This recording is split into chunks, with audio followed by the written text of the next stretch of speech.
Merci déjà, premièrement, à Bédifil de nous inviter. Merci à Bénédicte et à Pigre de relever le défi. Vous, j'espère que vous allez rire. Nous, pour l'instant, on a très peur. Parce que voilà, c'est pas habituel pour des dessinateurs de dessiner en direct, même si après leurs dessins ils sont publiés avec beaucoup de monde, ça ils ont l'habitude. Mais le faire en direct, c'est un exercice pas facile, mais j'espère que ça va bien se passer et que pour tout le monde. En tout cas, moi, ça me fait plaisir d'être là. On va commencer par quelque chose de plutôt sympa, plutôt léger. Vu l'actualité dans ce monde et l'humour, j'ai plutôt sélectionné des textes un petit peu légers. Et le premier, il m'a fait beaucoup sourire quand je l'ai découvert dans la presse. C'est l'agence télégraphique suisse qui l'a publié le 3 avril 2024 à 9h15. Et le titre de l'article est « Le Botswana menace d'envoyer 20 000 éléphants à l'Allemagne ». Les illustrateurs, pour chacun des textes, auront environ 5 minutes pour nous livrer le dessin, temps de lecture du texte compris. Donc ils commencent quand ils ont la bonne idée et ils finissent après 5 minutes. Le président du Botswana a menacé l'Allemagne de lui transférer jusqu'à 20 000 éléphants, irrité de voir Berlin critiquer la chasse aux pachydermes et aux exportations de trophées. Cette pratique, a-t-il ajouté, permet de réguler le nombre d'animaux. Les Allemands doivent, ouvrez les guillemets, vivre avec les animaux comme ils essaient de nous les dicter, a déclaré Motsoegezi Massassi dans ses propos au quotidien allemand Bild, mis en ligne mardi. Ce n'est pas une blague, a-t-il ajouté à propos de son offre de réinstaller dans le pays du nord de l'Europe 20 000 pachydermes. Nous aimerions faire ce cadeau à l'Allemagne, a encore dit Mokwetsi Massassi, ajoutant qu'il n'accepterait pas de refus. Le Botswana, pays enclavé d'Afrique australe, abrite la plus importante population d'éléphants au monde, soit environ 130 000, avec lesquels la cohabitation est souvent difficile, selon le président, qui évoque des attaques contre les hommes, les villages et les cultures. Les critiques du ministère allemand de l'Environnement, dirigé par des écologistes, visent les trophées de chasse aux éléphants que s'offrent des clients occidentaux fortunés. Le ministère a évoqué la possibilité de limiter plus strictement l'importation de ces trophées en raison de problèmes de braconnage. Au sein de l'UE, nous menons des discussions dans le but d'étendre l'exigence du permis d'importation à d'autres trophées de chasse d'animaux protégés, a indiqué mardi un porte-parole du ministère. À propos du cadeau, entre guillemets, envisagé par le président Mokwetsi Massassi, le ministère allemand de l'Environnement a indiqué que le Botswana n'avait pas encore pris contact à ce sujet. En 2019, le Botswana a levé une interdiction totale de la chasse, instaurée 5 ans auparavant, pour inverser le déclin des populations d'éléphants et d'autres espèces. Cette levée avait suscité la colère des défenseurs de l'environnement. La chasse commerciale est aussi une source importante de revenus locaux. Depuis, le Botswana décide chaque année d'un quota d'animaux qui peuvent être chassés. L'an passé, le pays a également offert 8000 éléphants à l'Angola et 500 au Mozambique en 2022.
pense qu'on peut les applaudir.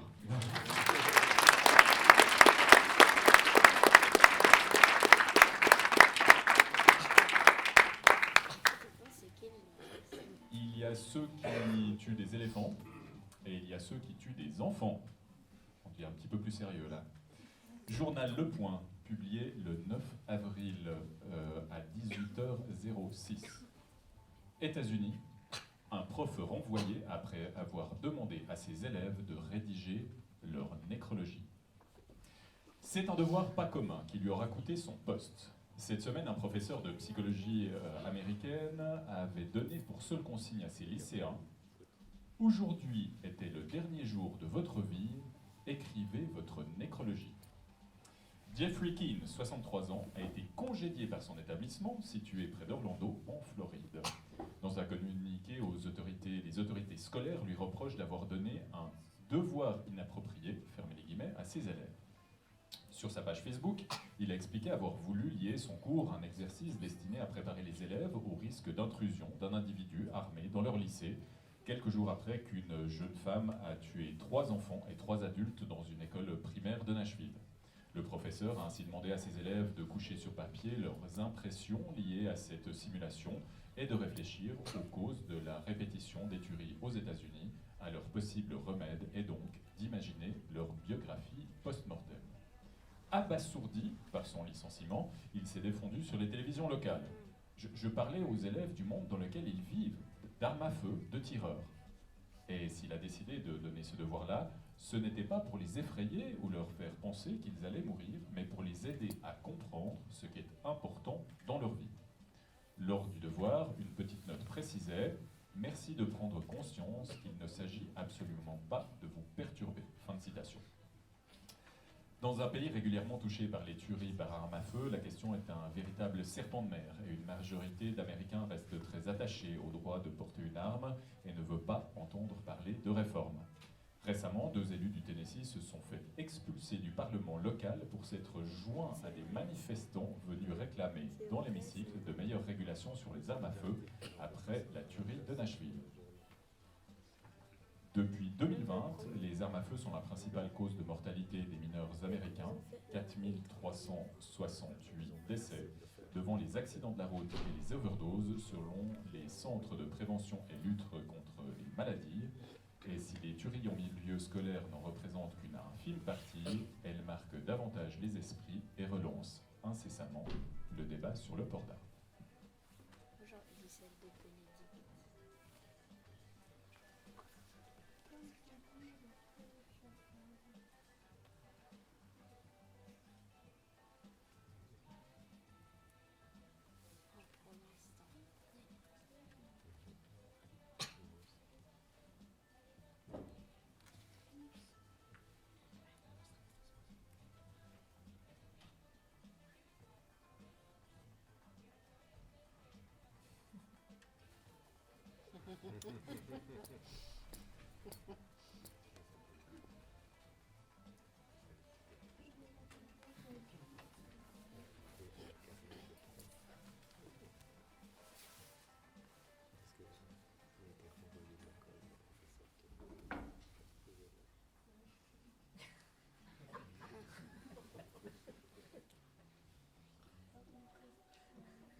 Alors je ne sais pas en effet si c'était une bonne idée de demander aux élèves d'écrire leur nécrologie, c'était je pense une bonne idée de proposer à nos dessinateurs de dessiner sur ce thème.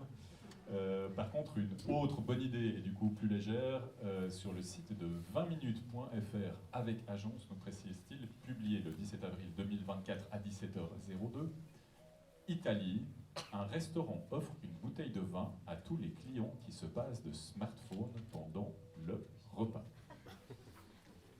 Passer une soirée au restaurant à discuter, échanger sans téléphone.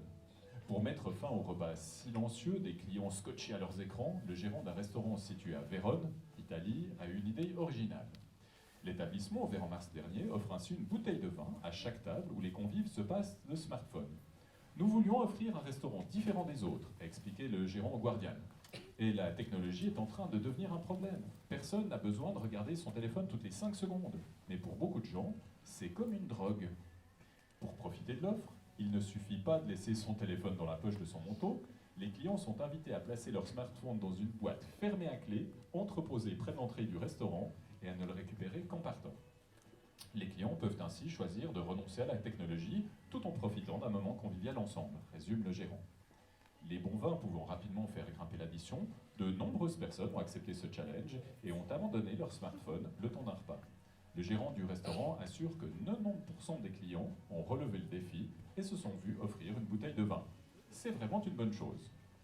Dans le même restaurant, un autre défi est proposé par l'équipe, précise Capital. Les clients sont invités à écrire un avis positif sur l'établissement et à le placer dans une boîte en partant s'ils ont passé un bon moment.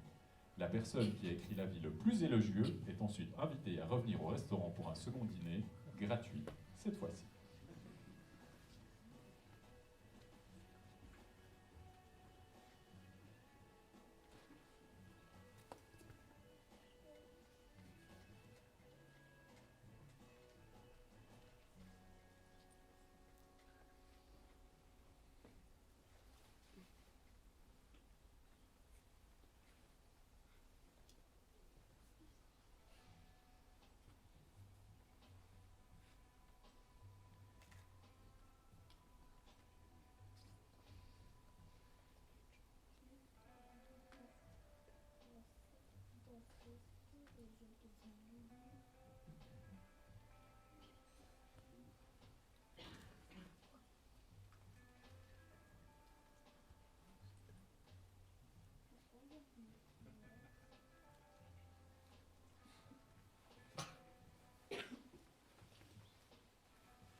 On ne le répétera jamais assez, l'alcool est à consommer avec modération. Modération, c'est pas tout à fait l'approche qu'a eu un Allemand dont nous parle Europe 1 avec l'agence France Presse le 6 mars 2024 à 15h39 très exactement.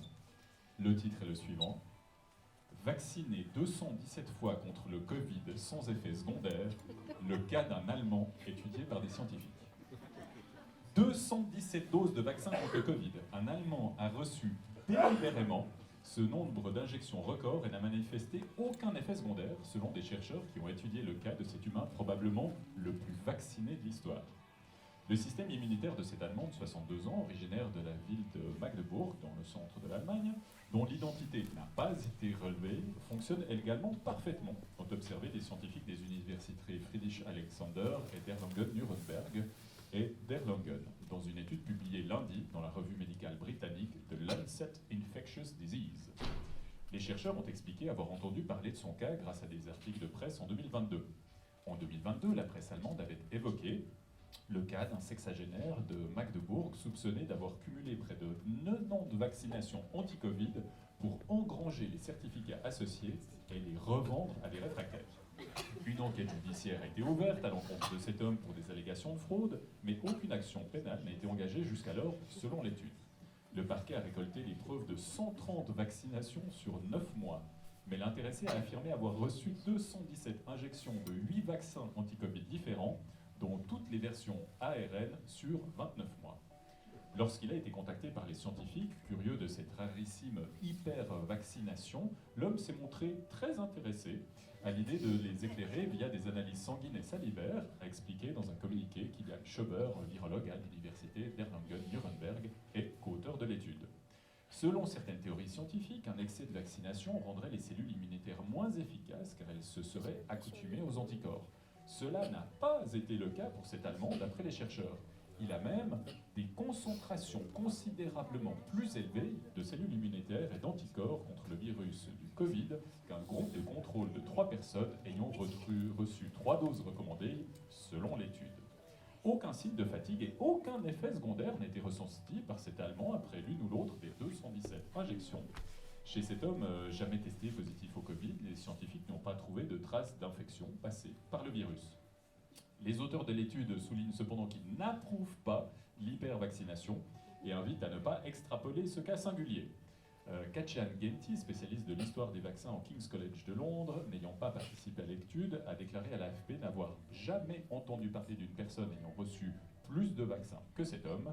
Le virologue à l'université de Tokyo, Cypros Litras, a également jugé qu'il s'agissait certainement de la personne la plus vaccinée rapportée à ce jour et qu'un tel cas ne se reproduira pas de sitôt.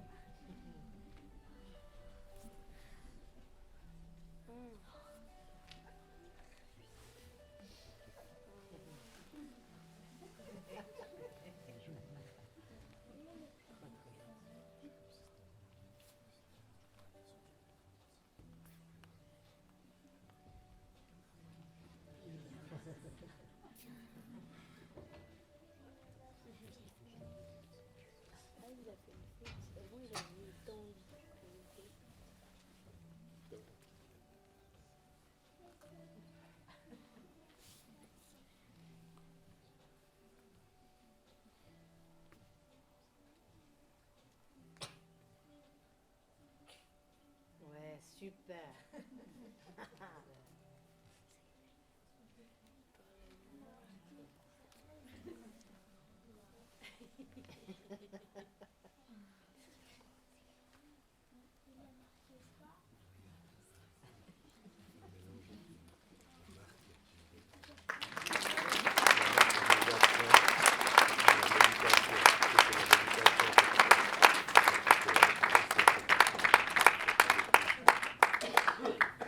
Le cas de cet Allemand est bien entendu, vous l'avez entendu, unique. Si vous avez été vacciné plus de 217 fois, n'hésitez pas à vous signaler. Aussi unique, selon nos voisins français, serait le lancer de cailloux, ciment de la culture suisse. C'est du moins ce que pense Mathieu Gaillac, qui a publié cet article sur lemessager.fr le 1er mars de cette année à 12h00. Cela peut paraître condescendant, mais l'activité consistant à lancer un gros caillou le plus loin possible est bien devenue une composante centrale de la culture suisse, la preuve en 2006. Comme ça, on dirait un vulgaire lancer de cailloux. Mais on vous déconseille d'aller dire ça aux compétiteurs qui participent à la Pierre d'Unsprunnen. Cette épreuve suisse devenue séculaire est un sport emblème de l'autre côté de la frontière et le point d'orgue de la fête d'Unsprunnen qui a lieu à Interlaken, dans le canton de Berne, tous les 8 à 12 ans environ. Le principe est simple sur le papier. Porter un gros caillou à bout de bras et le lancer le plus loin possible. Le hic, c'est que ce cher caillou pèse 83,5 kg, pardon, 83,5 kg, puisque posté sur le messager.fr. Le recordman de Suisse et donc du monde du lancer de la pierre atteint 4,11 mètres, ce qui en dit long sur la difficulté de cette activité folklorique, on vous l'accorde. La première édition a eu lieu en 1805 lors de la fête d'Unsprunnen déjà, qui était alors destinée à réconcilier l'Oberland bernois et la ville de Berne. Bon, de ce point de vue-là, ça a un peu foiré puisque la pierre d'Unsprunnen a fait des frais de dissension séculaires, Ainsi, en 1984, une réplique de la pierre qui avait lancé la tradition et qui avait aussi été utilisée en 1905 pour le centenaire a été volée par des séparatistes, les béliers jurassiens, qui revendiquaient leur indépendance vis-à-vis de Berlin. Ce gros caillou, gravé des dates 1805 et 1905, a été libéré en 2011 après 17 ans de captivité. Une autre réplique a été volée en 2005 et n'a jamais été rendue. Aujourd'hui encore, c'est donc une réplique qui est utilisée comme objet mythique de ce sport insolite suisse, au même titre que le Hornus ou le Zugpole. Plus généralement, la fête d'Unsprunnen à Interlaken, qui se déroule sur 8 jours tout de même, est une ode à la culture suisse. Sa dernière édition remonte à 2017 et réunit plus de 150 000 personnes, quand la première édition officielle, en 1805, avait attiré 3000 Helvètes. Lorsqu'elle a lieu, elle est organisée entre fin août et début septembre. Elle propose, outre le lancer de la pierre, de la lutte suisse, la bien nommée à la culotte, ou du yodel, un vrai shot de Suisse pure.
Bon, assez d'actualité internationale, revenons plus proche de chez nous, bien plus proche de chez nous, puisque la prochaine histoire se passe carrément à Lausanne. C'est un article publié sur le site watson.ch le 10 avril de cette année à 9h27, dont le titre est « Cet élu PLR n'aurait pas dû tenter de semer la police en vélo électrique ». Les fêtes se sont déroulées l'été dernier à Lausanne. Une course-poursuite pour le moins inhabituelle qui aura valu une amende au conseiller communal PLR Antoine Piguet. Il a depuis démissionné de ses fonctions. Pour avoir fui un contrôle nocturne, le conseiller communal est reconnu coupable d'entrave aux mesures de constatation de l'incapacité de conduire un véhicule, relève ce mardi le 24 heures. Pour comprendre ce qu'il s'est passé, il faut remonter à l'été 2023, plus précisément dans la nuit du 24 juillet aux alentours d'1h du matin. Dans la rue de la Vigie, à Lausanne, un élu PLR roule sur son vélo électrique. Un véhicule assimilé à un cyclomoteur léger, précise le quotidien. Il tombe alors sur un policier qui lui ordonne de s'arrêter. Antoine Piguet refuse et continue sa trajectoire, empruntant même une surface interdite au trafic pour poursuivre sa route. Le policier a tenté de l'attraper, sans succès. Poursuit 24 heures. Les forces de l'ordre perdent le fuyard de vue, mais finiront par retrouver son vélo dans la cage d'escalier de l'immeuble dans lequel il habite. Les policiers iront jusqu'à toquer à la porte du conseiller communal, mais sans obtenir de réponse. Le procureur en charge du dossier, le prévenu s'est volontairement soustrait au contrôle de son état physique dont il ne pouvait ignorer qu'il serait contrôlé en cas d'interpellation, écrit toujours le 24 heures. Au final, Antoine Piguet a été condamné à une peine pécuniaire de 1200 francs, assortie d'un délai de sursis de 3 ans, d'une amende de 300 francs et de 200 francs de frais de procédure. En février 2024, juste après sa condamnation, l'élu a démissionné du conseil communal lausannois. Une coïncidence, selon ses dires.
Le pauvre biker trop écologiste du PLR s'est fait choper, il s'est fait piéger.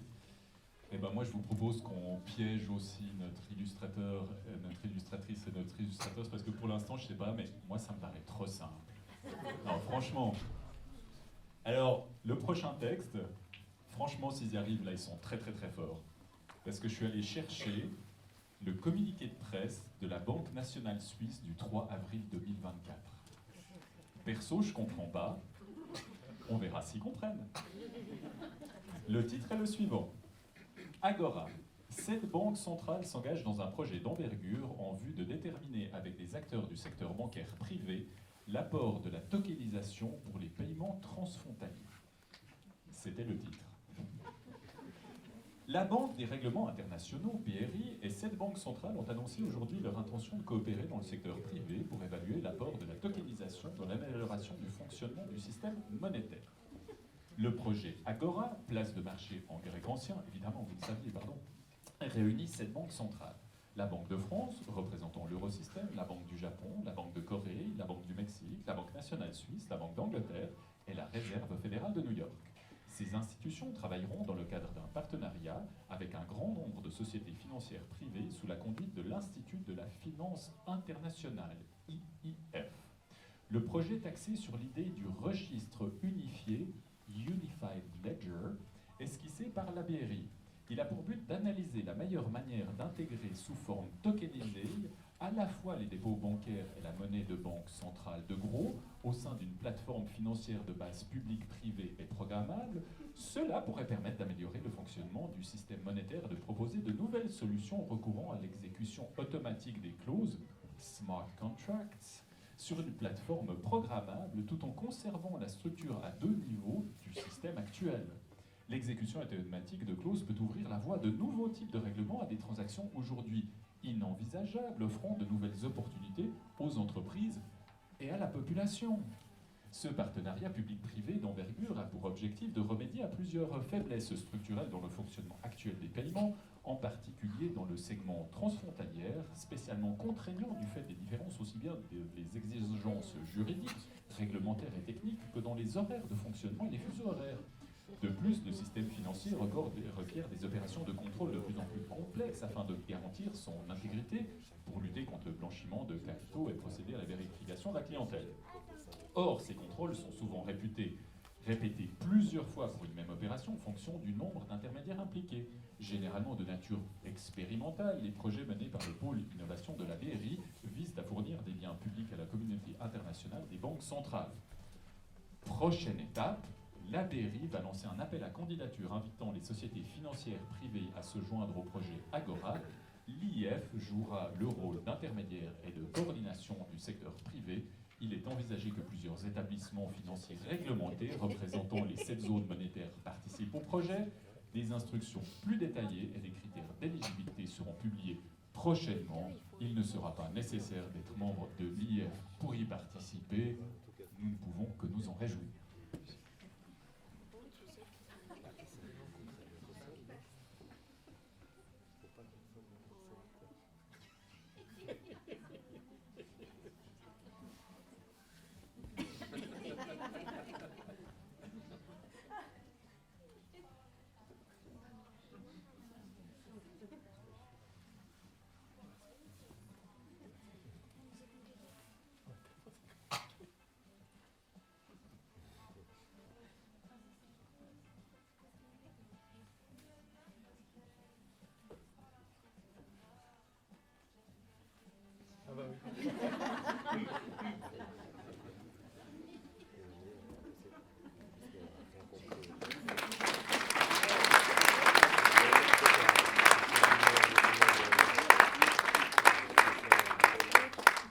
Décidément, on n'arrivera pas à les piéger, ils sont trop forts. Par contre, là, on va les faire bosser comme s'ils étaient au travail. Je ne sais pas s'il y a des lecteurs, des abonnés de Vigous parmi vous, mais le dernier exemplaire est sorti ce vendredi en kiosque. Et l'édito de Stéphane Babet s'intitulait « Pour une dépénalisation de la finance ». Alors, la couverture a déjà eu lieu, mais on pourrait se demander si nos acolytes ici présents avaient dû faire cette couverture, qu'est-ce qu'ils auraient proposé eux. Donc je vous lis l'édito pour une dépénalisation de la finance du petit satirique roman du 19 avril 2024. À la suite de la débâcle de Crédit Suisse et de son rachat par UBS, Karine Keller-Sutter a présenté la semaine passée un plan de renforcement des règles concernant les banques too big to fail. Les critiques ont immédiatement fusé du côté de la gauche, qui fustige l'absence d'une régulation stricte des bonus et qui prédit que le milieu financier va continuer à n'en faire qu'à sa tête. En outre, on apprenait également que les cadres qui ont amené Crédit Suisse au bord du gouffre tout en empochant 34 milliards de bonus en 10 ans ne devront pas rendre l'argent. Ce serait trop compliqué, estime l'administration fédérale. Il serait peut-être temps d'adopter une approche différente et de reconnaître que la Suisse doit tout à ses banquiers. C'est grâce à eux que notre pays est si prospère. Nous devrions leur être reconnaissants et arrêter de leur chercher des poux dans la tête. Nos banques ont pris héroïquement tous les risques pour assurer notre richesse. accueillir l'argent des dictateurs, des criminels et des évadés fiscaux est une activité dangereuse. Cela demande du sang-froid et ce n'est pas donné à tout le monde. Ces gens ont du cran. Il est donc logique qu'ils reçoivent une récompense à la hauteur de leur bravoure. Ce n'est pas de lois supplémentaires que le secteur a besoin. Au contraire, il faudrait plutôt décréter que les banquiers n'ont pas à répondre de leurs actes devant la loi. On pourrait ancrer dans la Constitution que ce métier est pourvu d'une immunité totale au nom de la bonne marche des affaires. Parce que de toute façon, c'est ce qui se passe dans les faits. Ça permettrait au Conseil fédéral de ne plus perdre son temps à concocter des réglementations qui ne servent à rien et couperait court aux incessantes récriminations des citoyens et des médias. À défaut d'être irréprochable, la Suisse cesserait au moins d'être hypocrite. Ce serait déjà ça de gagné.